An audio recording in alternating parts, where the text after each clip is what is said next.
Sandra, let's bring in former Secretary of State Mike Pompeo. He's a Fox News contributor. Mr. Secretary, good to see you. Here's what the president said about the prospects for NATO membership for Ukraine in the near future. Listen here.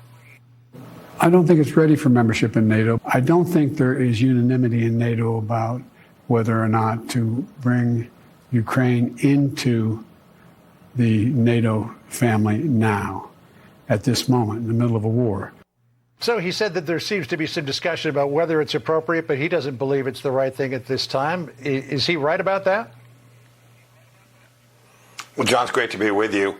First of all, the most important thing, the thing we should not lose sight of, is the fact that we need to do everything we can to bring this war to a conclusion. I wish there'd be less discussion about ancillary issues, but rather, what are the tools that we can provide to the Ukrainians so we don't stop having Ukrainian kids killed and the risk that Vladimir Putin will stay at this for years and years to come? And that's been the Biden administration's failure, is they missed the deterrence mark. They let this happen, and they're allowing it to continue.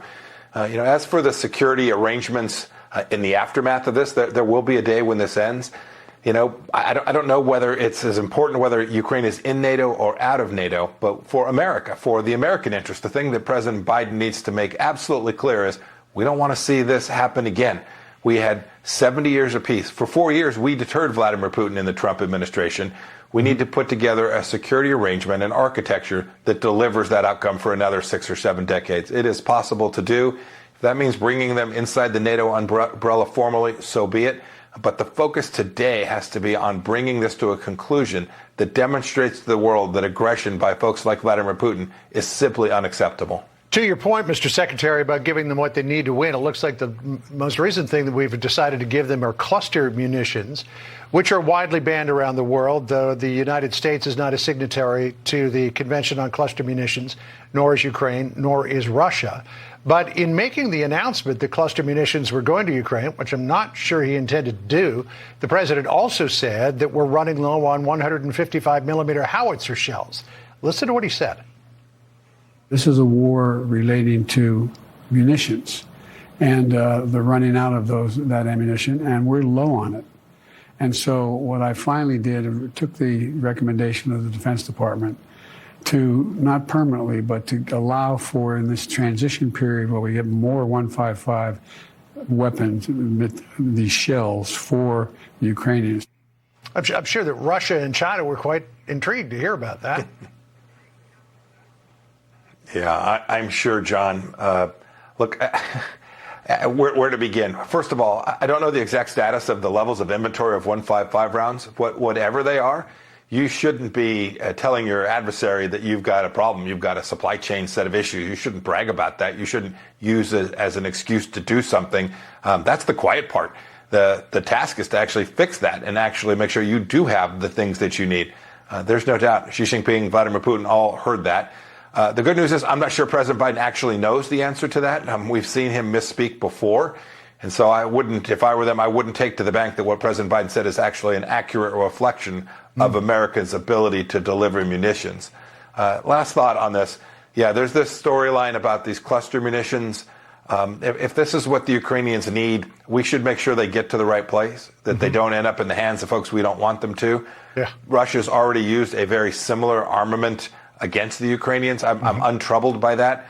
But we have to keep the focus on this. What's in America's interest? And it is in America's interest to make sure that Vladimir Putin isn't in control in Kyiv, or, the president is traveling to Lithuania, to Vilnius for the NATO summit.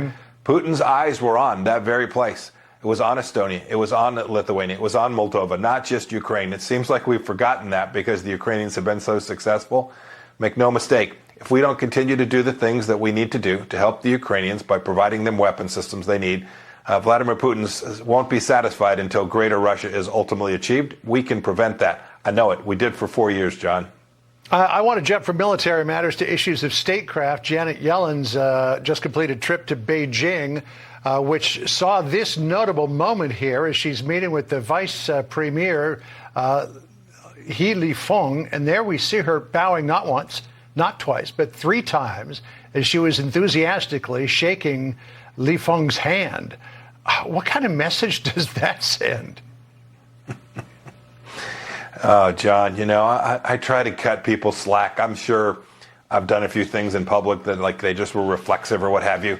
But bowing 3 times to her counterpart is exactly what the Biden administration has done for its whole 2.5 years.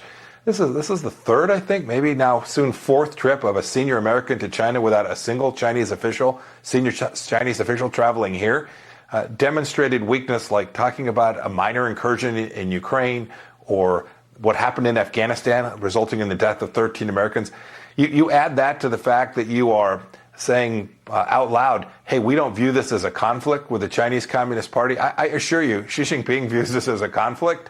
And so when she bows down, this is not just rhetorical. It's consistent with their entire model of provoking conflict through weakness. That's the danger. We've seen it now in Europe. I'm afraid we may see it in China, in Asia. I pray that they'll get it right, John, and not let that happen. We can't. America's better than that. We're bigger than that. And it doesn't have to be the case. Well, that was quite a scene. I guess the only thing to say about it was that she was bowing so enthusiastically and pulling his hand so hard that she nearly pulled him into a bow, but it looked like he was doing everything he could to not go there. Mr. Secretary, great to catch up with you. Thanks for joining us. Appreciate it. John, thank you. Have a good afternoon, sir. You too. Sandra? All right, great.